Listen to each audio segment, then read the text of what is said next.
I pushed the button. Does it take a few seconds? No problem. Then it will open browser window. Amazing. If it works, it's great. Yeah, David asked for this last to tap to unmute, maybe. I see you go there. And you don't have to unmute, David? David, 1 second. David, the previous over here, it says tap to unmute. We don't have to do that? No, it's just for the video itself. Because it's like we just know on YouTube, and if you want to watch the video on YouTube parallel, when you don't want to, then we can have the sound, but we don't need it. Okay. It's just for all. Okay, great. The sound is recorded. Okay, great. Okay, terrific. So good morning. Shavua Tov. That's funny. 35. Good to see you all. Good to see you all. We're learning laws of Kashrut, and we started last week to talk about the laws of treifot, meaning all sorts of blemishes that invalidate the meat from being kosher. Blemishes on the animal, which we said there's a list, maybe an original list of 8, which turns into 10, which turns into 70 of specific types of blemishes which invalidate an animal's meat from being kosher, even if the shechita was kosher. If one of these blemishes appear in the animal, then the meat is not kosher. It's treif. That's where the word treif comes from treifa. It's one of these 70 blemishes. We said that in the majority of these animals that we imbibe in our day don't have any of these blemishes, which is good because we follow the majority. That's why we're allowed to drink milk, even though we haven't ripped open the cow to see if it has any problem with its bones or with its inner organs. Because we assume that this cow that we're taking the milk from is from the majority. The majority of cows don't have these treifot, and therefore it's kosher. However, we just briefly mentioned, this is what we're going to continue today, that there's one exception, that there's an organ which must be checked. It's a rabbinic obligation. And the lungs. There's lungs many times have on them certain lesions.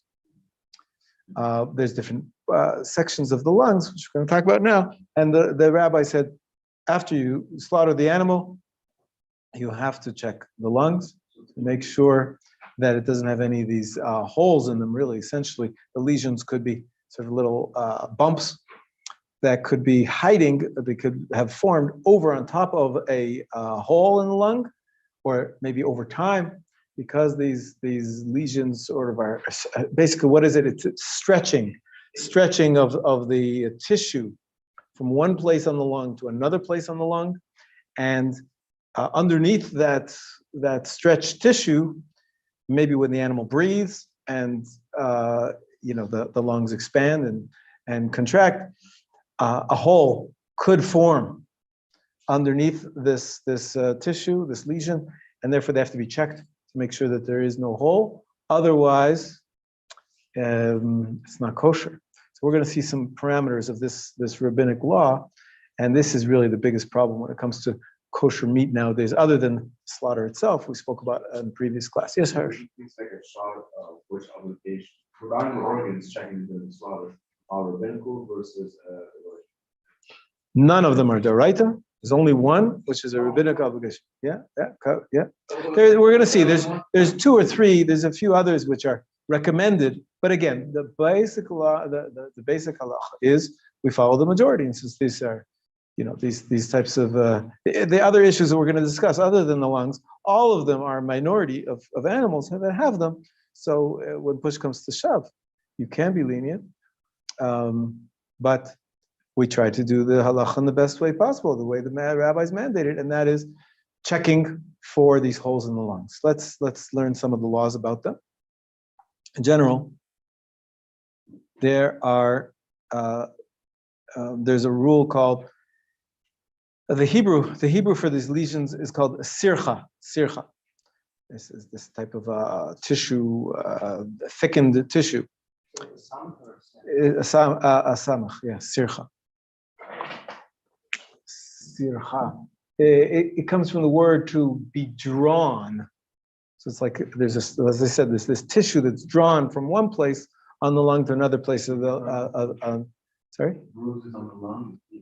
They're like more than bruises. They're actually bumps. Is what tuberculosis? Bumps. No. Is it- No. It's actually Aramaic. Yeah.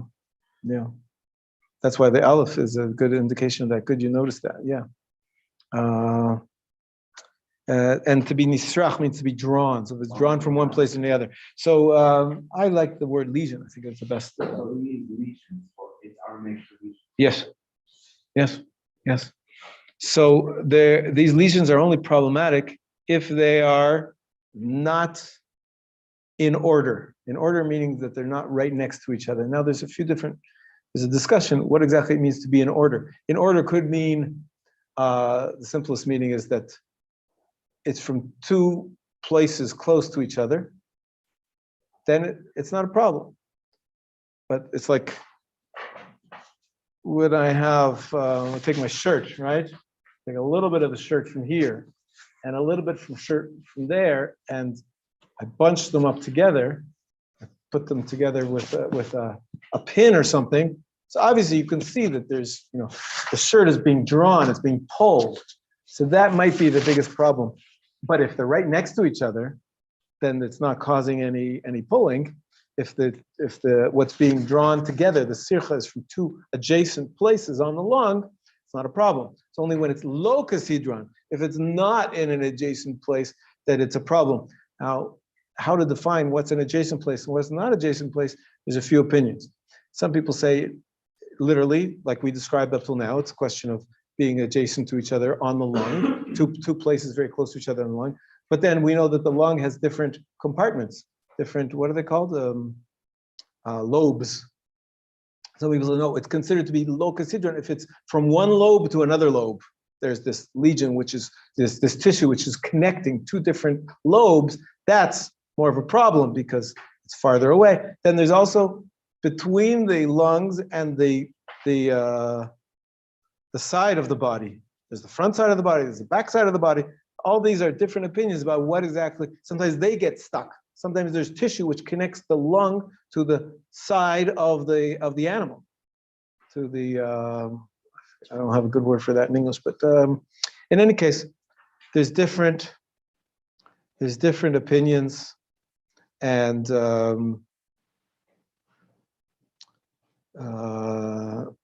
we try to check them all, but we're going to see that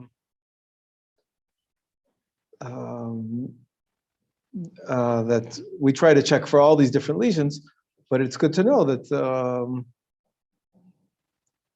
it's very interesting here. Here Rav Yosef Karo, Shulchan Aruch, is more lenient, and it's the Ramah of Moshe Isserles, the primary posek of the Ashkenazi world, who's more machmir about the positioning of these sirchot. We're going to see that other laws, we're going to see presently, about these, how to define them and how to check them, we're going to see it flips. Where the Shulchan Aruch is the one who's a bit more machmir. And the Ramah, the Moshe Isserles, the Ashkenazi psak, is more lenient. So we have different elements of this law of checking the lungs for lesions, where the placement, you might have a chumrah of the Ashkenazim, but then how to check them and what makes them kosher, you're going to have a leniency of the Ashkenazim. So it's very hard to say, oh, the Ashkenazim are always machmir and the Sephardim are always makel. It doesn't work like that. There's specific debates about specific laws about how to check the lungs to make them kosher, which, it's not a clear Ashkenazi-Sephardi divide. We're going to see more details of how to check, if possible, how to make these sirchot in plural, how to make them kosher. Take a few questions before we go on. David. I wonder why we don't, in today's world, I always try to be more machmir when I look at the textures. Maybe it should actually be more lenient or lenient, because it's what divides us. In other words, we've gotten so strict on the kashrut, we've forgotten about Yisrael. It's a good point. I sat down one day with Newman to try to figure out what I could find that would satisfy whoever showed up at my house. And it turned out literally there isn't anything. there's not We're going to one- discuss that. We're going to discuss that in the continuation of this classroom. You're right.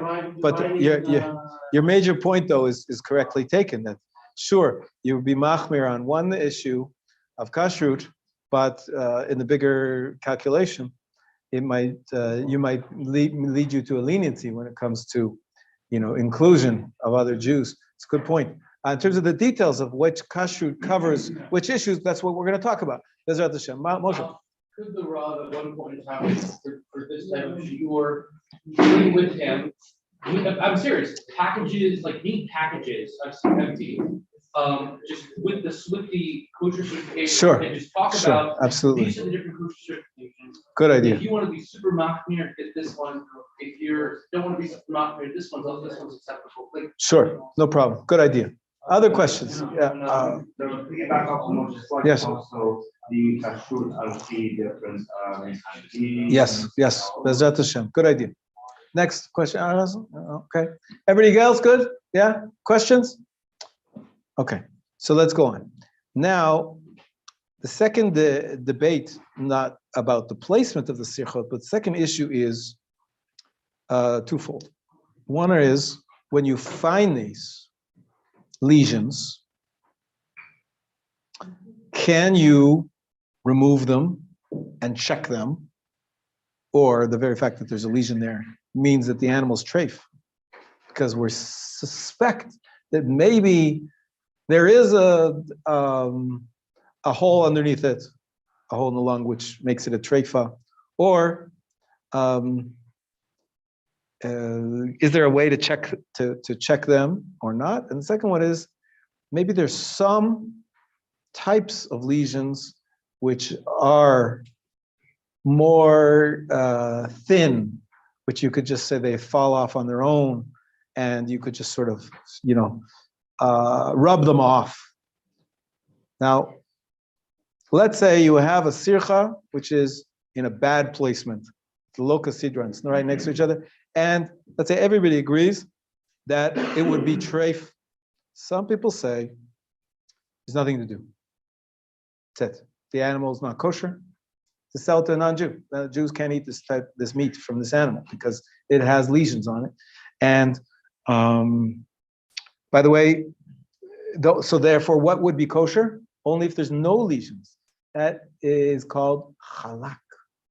Halak means smooth, no bumps on it, no lesions. Only if it's totally halak is it kosher. There's another tradition that says, what do you do when you have this lesion in a bad placement? There is an option to take a knife, scrape off the lesion, or you can even cut it into slices and sort of peel off the various little bits, slices, because you obviously don't want to make a hole. That would be shooting yourself in the foot. And then once you take off the lesion, you see that there's no hole. Then to be doubly sure, it's like a balloon, lungs. You blow it up with air. You put air inside, and then you take the balloon. Yeah, use your mouth, whatever. Yeah. Now they use machines, whatever, and then you put it into a vat of warm water, and then just like checking for a tire, a flat tire on your bicycle. Anybody change the tire on your bicycle? That's when I growing up. You put it in water, or even there. That's it. Or you put it in a vat if you want to check a flat tire on your car. They have these big vats with water in it. You immerse the inner tube, if there is an inner tube, or the tire. And then what do you look for? Bubbles. If you see bubbles, then you can see that there's a hole. But if you don't see any bubbles, then there's no hole. And some people say that's kosher because it doesn't have a hole. So you can check them. Absolutely. We're going to discuss the details in presently. So so that takes care of the first issue, if there's a hole there or not. Some people say you can take off the lesion and then do this check. Other people say that you can't. The second issue was, wait, maybe there's this thinner type of lesion that you could just sort of rub off. If it's almost like, just a little bit of tissue, it's not really a big bump. then that's fine, as long as you could, it sort of, it pulls off. It's sort of like, this sort of, it's not a lesion, it's just some strings, some extra tissue. And some people allow that, some people don't allow that. Now, who's the some people and who's the some people? So it's very interesting. There's traditions in Jewish communities from around the world where we find that some communities said, for example, in the land of Israel, in Syria, Iraq, in Egypt, they didn't play any games. It's either halak, it's totally smooth, or it's not kosher. Some countries like Libya, Tunis, Persia, Morocco, Yemen, and I'll add in most European countries, their custom was that we can peel off the lesion and blow up the lungs and to immerse it in water and to check for air, check for bubbles. So those are the two. Now there's some in between. I'm saying it in general, those are the two basic camps. People that do check the lesions and to see if it means that there's a hole or not. The middle ground is, because I said there's two issues. One is that there's some lesions which are really small and thin, and those you can just rub off. They don't need to be sliced off with a knife. So there's some people that are lenient about that, some people that are not lenient about that. And I'll get into the details of that in just a minute. But we find these are all Orthodox communities, all rabbis in the different places that justified it. So there's one explanation that perhaps the difference between the different communities is because it depends whether they were in Sunni Muslim countries or Shiite Muslim countries. So like Saudi Arabia versus Iran. Yeah, exactly. Because the Sunnis, they're willing to buy the meat from Jewish slaughter. And so even if it becomes not kosher, you don't lose out. You can sell it to the non-Jews that are around. But if you're in a Shiite Muslim country, they won't touch the meat that the Jews slaughtered. And so if you say it's not kosher, it could be a month's salary in one day, or 2 months' salary in one day. On the laws of. I'm not an expert on the different types of Islam. And then, of course, also in the Ashkenazi countries. In Europe, it depended on maybe on different ages. In some ages, they were very, very, anti-Semitic, and so much so that they wouldn't say you're not allowed to buy the meat of the Jews. And then there were different eras and different countries where they were, of course, anti-Semitic, but not so much to the level that you can't, buy the meat from the Jews. And so this might have an impact on how machmir you are. The rabbis have to, deal with what they have. And of course, the amount of loss that it's going to entail might have influenced how machmir or how makil the rabbis were in these different countries. That always confuses me because we often say that you're supposed to lose all of your money rather than be over. Absolutely. But here we're saying the cost would influence the rule. Of course, because we're not saying that it's all or nothing. This is all a matter of debate. We said from the very beginning, there's debate about where the placement is kosher and where the place is not kosher. There's a debate about whether or not you can peel off the lesion. Right, those are all valid points. Those are all valid opinions. Because we're not creating an opinion which doesn't exist. I'm saying we're relying on perhaps a minority opinion for the sake of law. That's what halakha is all about. Is balancing out these different opinions. But people, you try to avoid the minority opinions if you can. But in your place where there's extenuating circumstances, it makes sense that those rabbis would be following the other opinions of the Rishonim, which say that it's allowed, totally kosher. Yeah. So you said that communities on the lungs were the Levant plus Egypt? Like Syria, Lebanon, and Israel. That's right. That's right. Now, there's one other consideration here that to be thrown into the mix, which is another reason why those communities, those countries where they were more makel, lenient, not just because there's all these. Sure, yeah.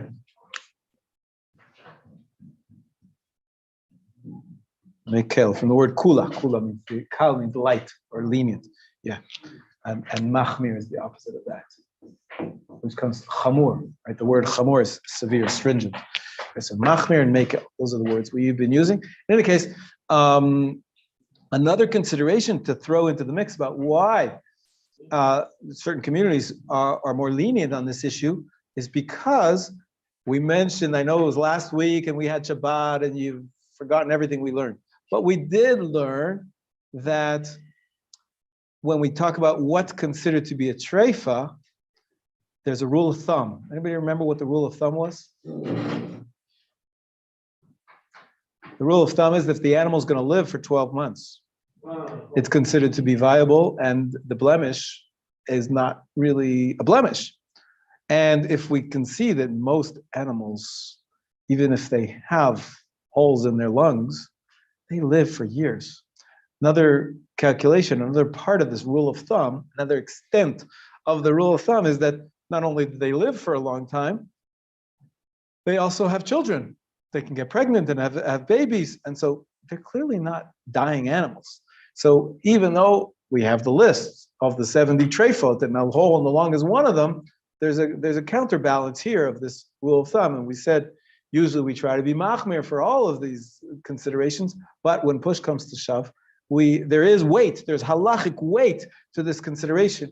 And that's the case pretty much for all the animals, for all these sirchot, for all these lesions. We see animals in flocks with that, afterwards we find out that they had lesions. They live for years and years and years. And so that's another mitigating factor, which allows these communities to be lenient. So let's go to the bottom line. Get closer to the bottom line. Okay, we're almost there. 3 levels of kashrut. The basic level that is usually called kosher is following the Ashkenazi custom, the Moroccan custom, the Yemenite custom, that if you see a lesion, you slice it off, you blow it up, put it in water, you check to see if there's a hole or there's no hole. Obviously, if there's a hole, it's not kosher. Treif, doesn't matter however much it costs. But the lenient opinion says you can check it. You can check. You can slice them off, take them off, and do the blowing up, and that's called kosher. Second level, it's called halak. We mentioned before, it's smooth, but following the opinion of the Beit Yosef. Halak Beit Yosef. Beit Yosef is the name of the book by Rabbi Yosef Karo. And there, machmir, that you can't get rid of these lesions. Any lesions make it non-kosher. But here's where it gets a little complicated.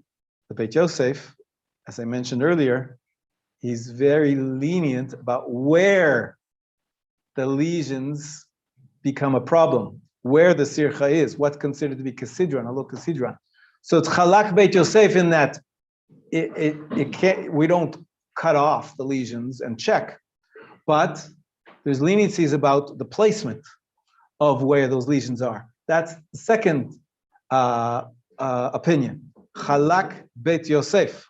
Halak following the opinions of Rav Yosef Karo. The third level, which just for clarity's sake, we're going to use the Yiddish. We're going to call it galat. Galat. How do you spell halak? Het lamed kuf. Halak. Smooth. And galat, which just means smooth in Yiddish, but here, they're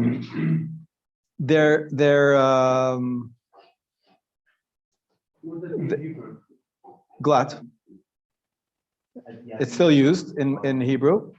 They're more machmir than the Beit Yosef in terms of the placement. So if there's lesions even in other places, they're going to be machmir. On the other hand, those very thin tissue bumps, which are, can be just rubbed off, they're lenient about it.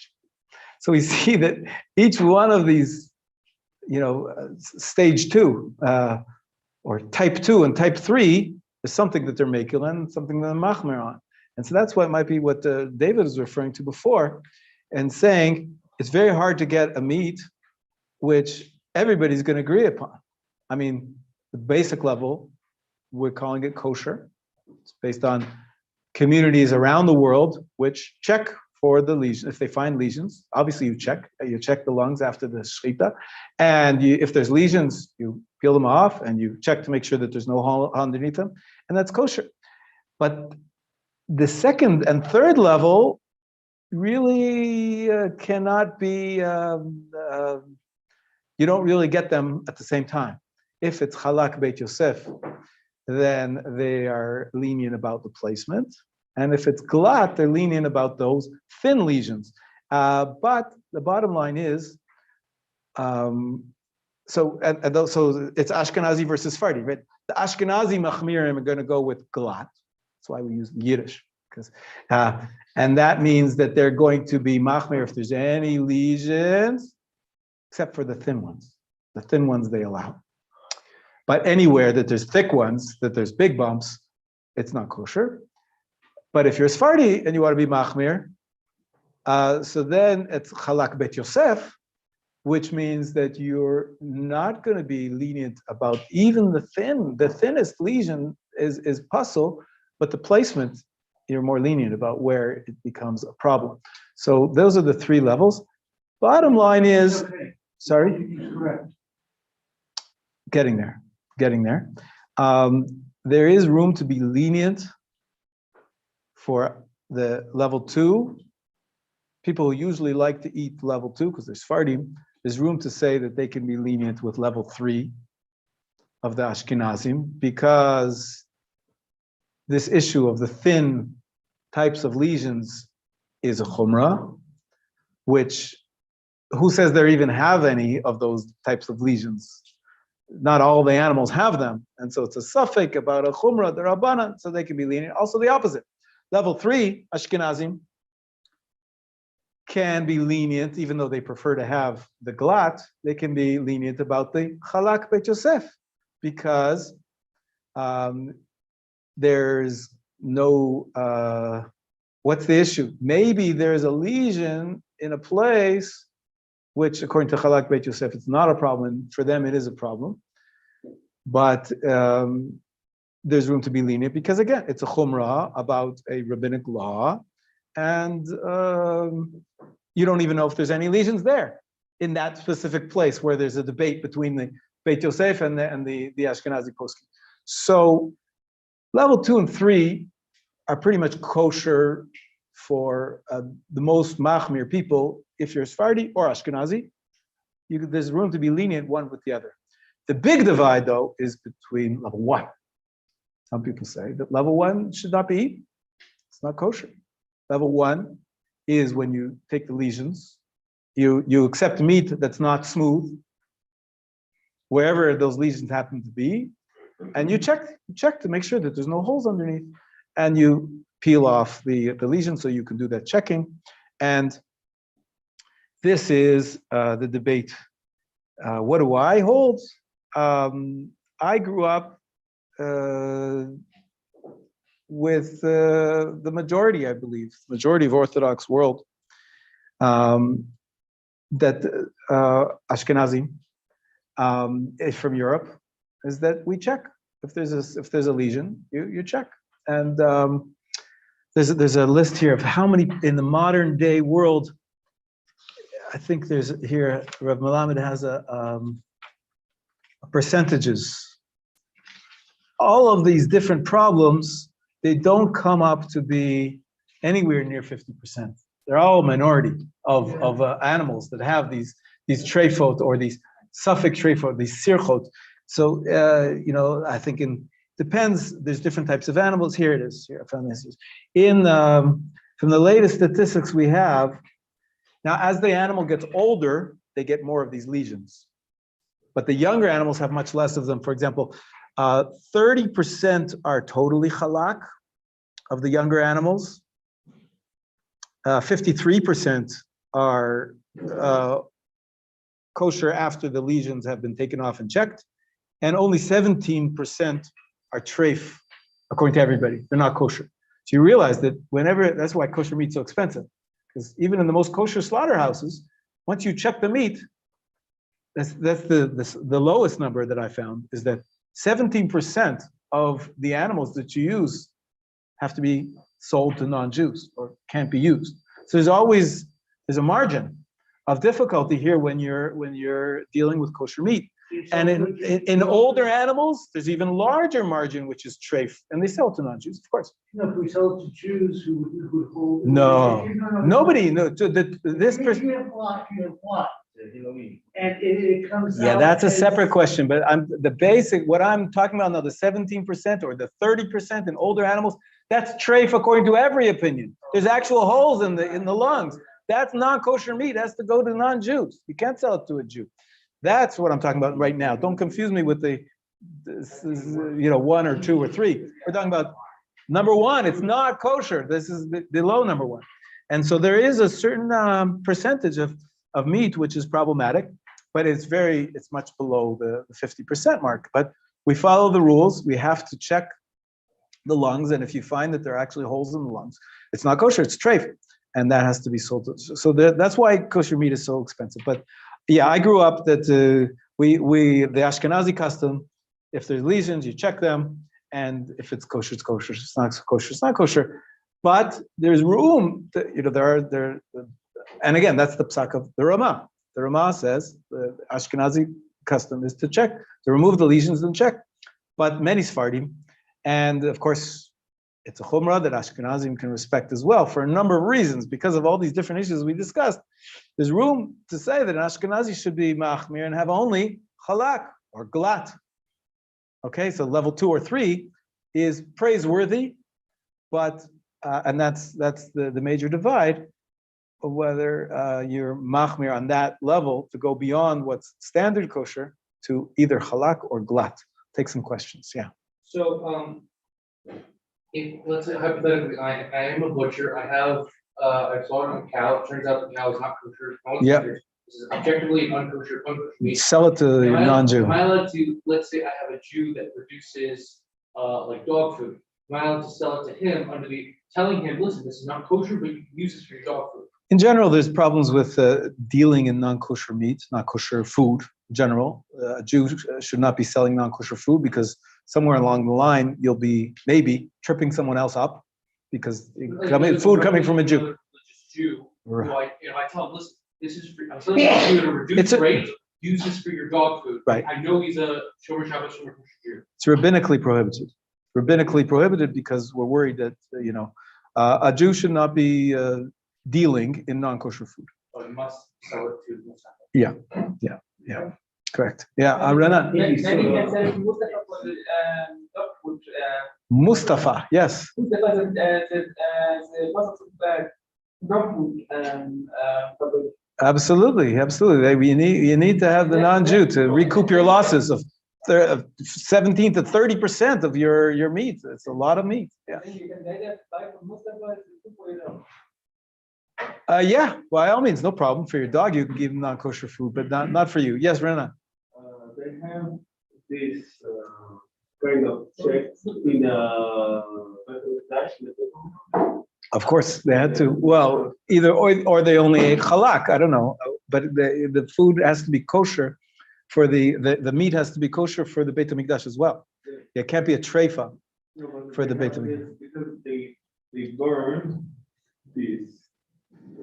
Yeah, but it's a good question. I mean, we said it's a rabbinic obligation to check for this minority, right? It's a minority. So I don't know what they did in the Beit HaMikdash for the burnt offerings. For the offerings that they would be eating, at the Kohanim, and some of the korbanot were eaten, and the Jews got to eat some of the korbanot. For those, I find it hard to believe that any rabbi would allow them to eat it without checking. That's a rabbinic mitzvah that you have to check the lungs.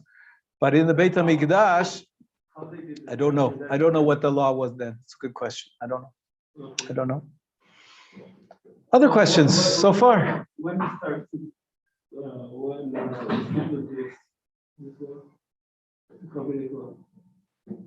From the Talmudic times, yeah. The Mishnah and the Talmud, it appears, this idea of checking the very early, 2,000 years ago, it's very early. It's not a recent law, it's a very ancient law. In today's world, can we check laparoscopically before That's a good question. You could use, so we could then cure the animal and save the loss? yes, we mentioned in the other class that yes, you can do an MRI or some kind of something that can take a picture of the tissues to make sure that the animal doesn't have to. And as we said, if it heals itself, then if it's slaughtered when it's healed already, then it's kosher. So yeah, we mentioned that the other day. There are ways that we can minimize the treifa, also by slaughtering them younger. Statistically, there's more and more lesions as they get older. So that's we do whatever we can, and of course the meat producers, this is their livelihood. It's a major issue, but there are a few other things which we have to speak about regarding the kashrut and treifa issue, other than the lungs. But this is the major one. This is really the major. The big question is the standard kashrut. You go to a meat restaurant here, it says kosher, probably relying on the Ashkenazi system that the meat might have had lesions, but they checked to make sure that there's no holes. Whereas halak, if you buy meat in the supermarkets, it's halak or glat. It's only it's a much more limited percentage of the meat that gets slaughtered that they can use because there's no lesions there, with the fine differences between level 2 and level 3, which we mentioned before. We'll stop here for today. Tomorrow we're going to talk about poultry, other issues of treifas which you might find because of vaccinations, because of all sorts of surgeries which we give to them, and other problems with the poultry industry. Bezrat Hashem will continue tomorrow. Have a good day.